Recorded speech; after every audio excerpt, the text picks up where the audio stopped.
വിവാദ പരാമർശത്തിൽ മാപ്പ് പറയില്ലെന്ന് മുതിർന്ന CPM നേതാവ് AK ബാലൻ. മതന്യൂനപക്ഷങ്ങൾക്കെതിരായി ഒന്നും പറഞ്ഞിട്ടില്ല. തന്നെ ന്യൂനപക്ഷ വിരുദ്ധനായി ചിത്രീകരിക്കാനാണ് ജമാഅത്തെ ഇസ്ലാമിയുടെ ശ്രമമെന്നും AK ബാലൻ കുറ്റപ്പെടുത്തി. UDF അധികാരത്തിൽ വന്നാൽ ആഭ്യന്തര വകുപ്പ് ജമാഅത്തെ ഇസ്ലാമിക്കായിരിക്കുമെന്നും മാറാട് കലാപം ആവർത്തിക്കുമെന്നുമായിരുന്നു AK ബാലന്റെ പ്രസ്താവന. ഇത് വിവാദമായതിന് പിന്നാലെയാണ് ബാലനെതിരെ ജമാഅത്തെ ഇസ്ലാമി വക്കീൽ നോട്ടീസ് അയച്ചത്. എന്നാൽ വിവാദ പരാമർശത്തിൽ മാപ്പ് പറയാൻ മനസ്സില്ലെന്നും ജയിലിൽ പോകണമെന്നാണ് വിധിയെങ്കിൽ ജയിലിൽ പോകുമെന്നുമായിരുന്നു AK ബാലന്റെ പ്രതികരണം. അതൊന്നും കൊടുക്കാൻ എനിക്ക് മനസ്സില്ല.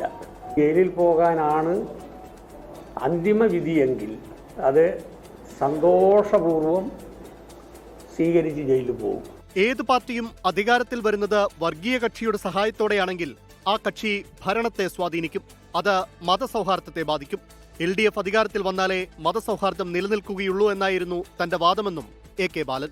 ഇടതുപക്ഷ ജനാധിപത്യ മുന്നണി അധികാരത്തിൽ വന്നാൽ മാത്രമേ കേരളത്തിൽ മതസൗഹാർദ്ദം സംരക്ഷിക്കപ്പെടുകയുള്ളൂ എന്നുള്ളതായിരുന്നു എൻ്റെ പരാമർശത്തിന്റെ പ്രധാനപ്പെട്ട ഉള്ളടക്കം.